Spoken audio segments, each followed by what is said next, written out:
New legislation came down the pike today on children's transgender care. We will make the performance of any type of irreversible surgery or medical treatment on a minor a prohibited medical practice if it's based on gender identity. Majority Leaders William Lamberth and Jack Johnson filed House and Senate Bill 1, labeling it as the nation's strongest legislation on children's transgender care. There are no criminal aspects of this or civil penalty aspects of this that would apply to the child upon whom these procedures were performed. The bill does three main things. First, it would allow a child to bring a civil cause of action, a lawsuit, against their parent or a medical provider.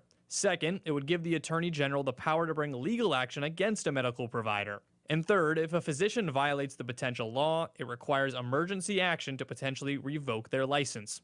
While Republicans are for the legislation, Democrats oppose it. If the Republican Party, with its vast power and political power in Tennessee, wants to prioritize a non-issue, that's their prerogative. One of the main worries, this could eventually lead to banning transgender care for everyone in Tennessee, not just children. Well, I've given up on what type of discriminatory legislation my Republican colleagues will pass or introduce. Though there's no telling what the future holds, Johnson says expansion is not something he's interested in. In Tennessee, with a couple of exceptions, you become an emancipated adult at the age of 18.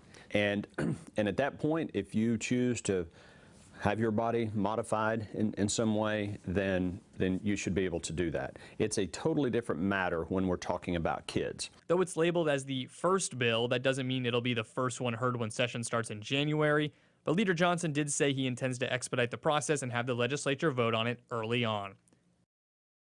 Now, this piece of legislation would not only ban surgeries, it would ban all gender-affirming care. That includes, quote, prescribing, administering, or dispensing any drug or device to a human being.